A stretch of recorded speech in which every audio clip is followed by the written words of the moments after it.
Welcome to the Pregnancy Loss Podcast, the place I created for moms like us. Pregnancy loss is all-encompassing and creates an overarching theme that runs through our lives forever.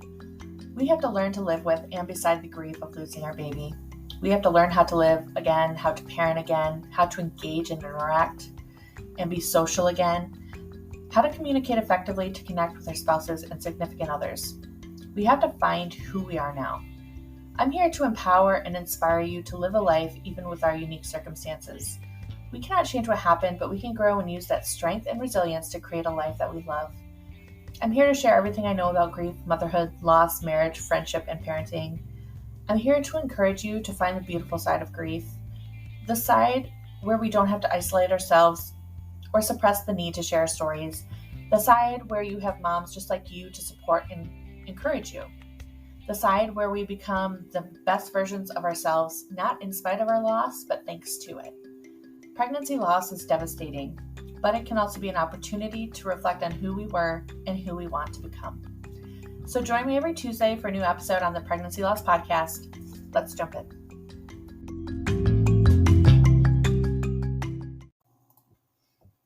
Hey love, I'm so happy you're here today. We are going to talk about what grief looks like after you lose a baby. What your life kind of looks like after you lose a baby. And of course, there's always variations. It can differ depending on who it is. So just keep those things in mind. One thing that comes to mind when I think about losing Evelyn was how quiet it was at times, even in the hospital, because it was just me, my doula, some of the nurses, and sometimes it just got so deafening and maddeningly quiet, if I said that correctly. It was too much to bear, because sometimes grief and the way we mourn is quiet. And a lot of times those around us are quiet because they don't know what to do or what to say.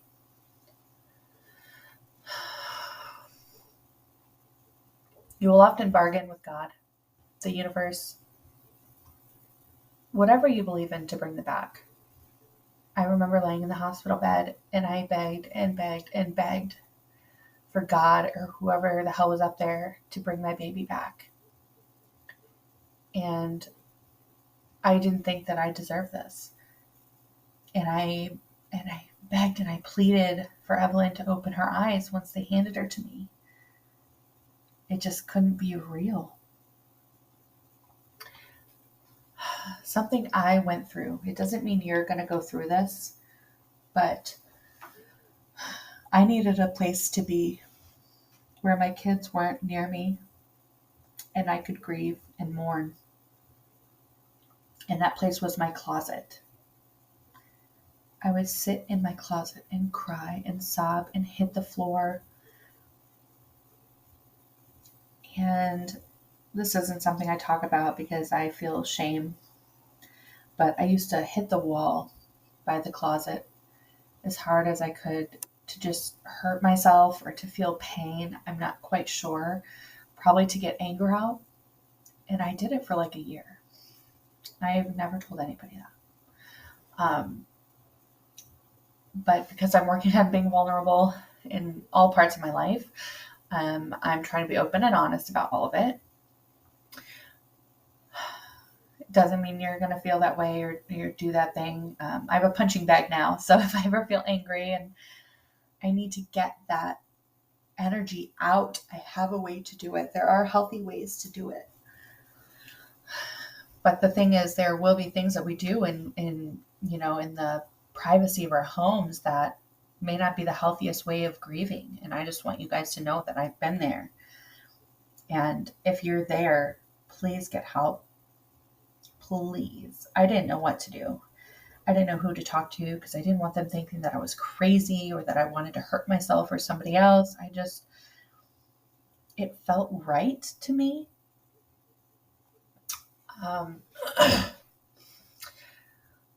Some other things I know I was so worried about Evelyn going to the funeral home.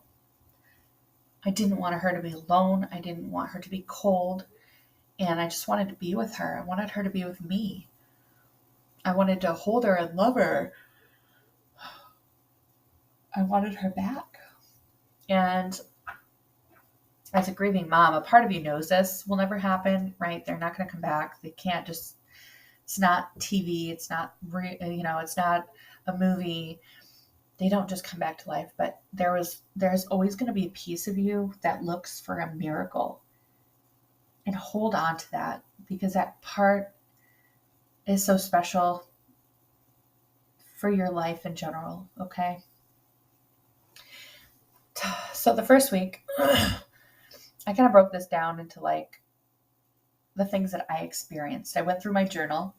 I'll probably read you guys a page or two. But the first week, you're going to think about all you've lost. The future you imagined, the dreams you had for your baby, yourself, and your family that included them. You think about how unfair it is. You start questioning your faith or your spirituality, because who would make this a part of your quote unquote destiny? Something we have to go through to become who we're meant to be. You start thinking about having another baby. You need another baby, not to replace the baby we lost, but to have a baby because we're supposed to have one. We wanted one. We were growing one.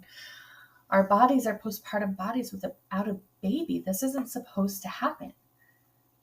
Doesn't our body know? Why do I have to go through the postpartum period when I don't have a baby? And I'm saying these in terms of what our brains will think. These are questions that will come up.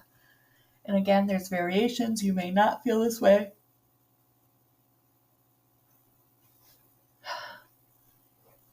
And after that, it's like you get angry.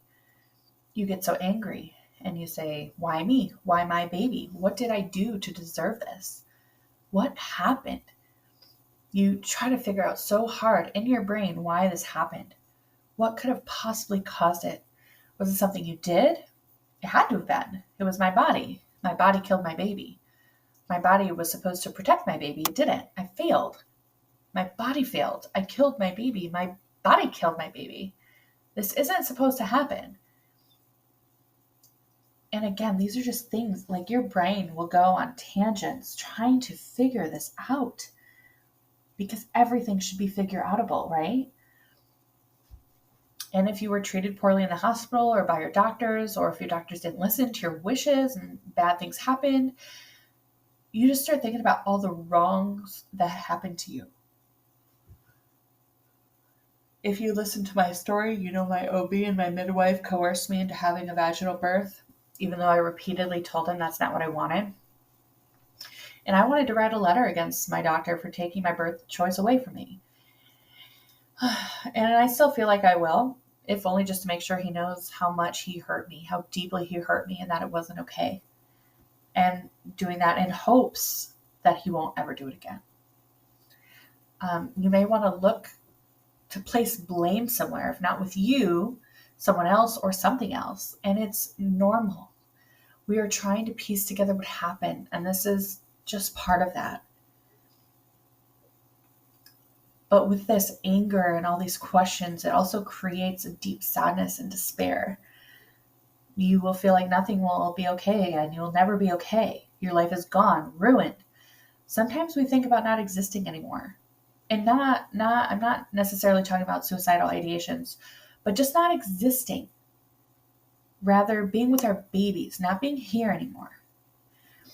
But then that leads us to, if we have other kids and babies, we then have more guilt because we're thinking this way, because we know they need us, but we can't help but not to feel this way. Do you see how confusing this grief can be? How much turmoil it can cause in your soul, in your body, in your heart? And another thing that will happen is you'll start finding them in everything you do.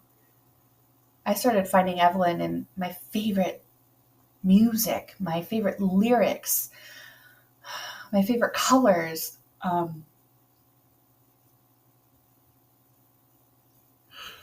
Sorry, guys. Dragonflies, daisies, all these things that reminded me of her. And I gave meaning to these things that would bring me reminders. So I would never forget my sweet girl. The first holiday is also very hard. The first holiday after I lost Evelyn was Halloween.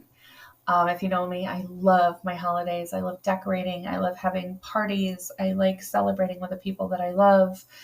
And Halloween was our first holiday without her. And I had already planned out all the things we would do and what she would be, which was one of the really cute little baby pumpkins.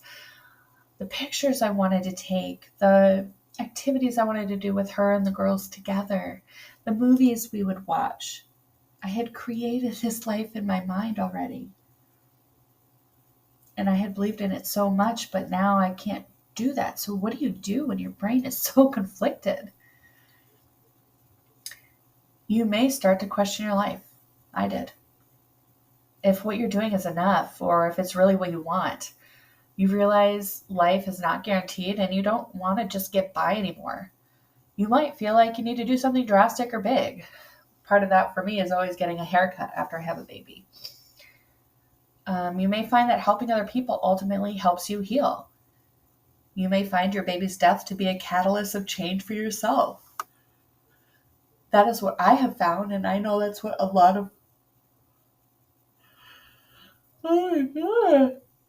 Guys, I slept so good last night, and this is so much processing for me. It's hard. But that's what I found, and that is what I had decided to do. To use Evelyn to help others. Here's what I want you to remember. Whatever you're going through right now is not forever. Even if it isn't the loss of your baby, nothing is forever. Everything is temporary. Things can change at the drop of a hat. You know, all those cliches we have in our society, there's a reason for them. They are truth. I want you to hold on to that, because the grief of losing our babies will always be with us and a part of us, but we don't have to live in a state of total and utter despair forever. It is okay to sit with it for a while, because that's what we have to do. And it's another part of us that we need to acknowledge and love anyways, and that takes time, as taking in all change does. But you will feel joy again. You will love again, love yourself again, love your life again. You will be happy again. But you also have to decide for it to be so. It is a choice. And if you are fresh in your grief, you may be nowhere near this point, and that is okay. Just be with your grief and your feelings wherever you're at. Sit with it. Process it. Go through it. Try to understand it in a way that helps you heal. There's no rush. Take all the time that you need to work through it, because you're worth it. You deserve it. Your family deserves it. You are loved. Your babies are loved. And I know this is kind of a sad episode, so I apologize for that. Go do something wonderful for yourself today, even if it's just get yourself a nice cold iced coffee, which I would die for right now. Oh, excuse me. Just remember,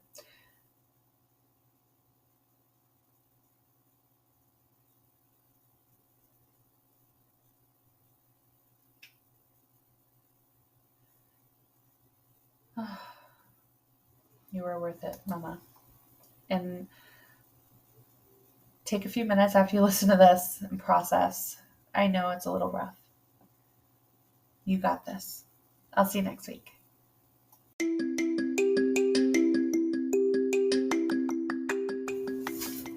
Thank you so much for listening to the Pregnancy Loss Podcast. I hope you enjoyed the episode. I created a guide on 20 ways to celebrate your angel baby. It gives you 20 amazing ways to celebrate their birthdays, or ways to just remember them on any given day. If you want to download it, head over to valenweb.com/resources and click the link. I hope you guys have a great week. See you next time.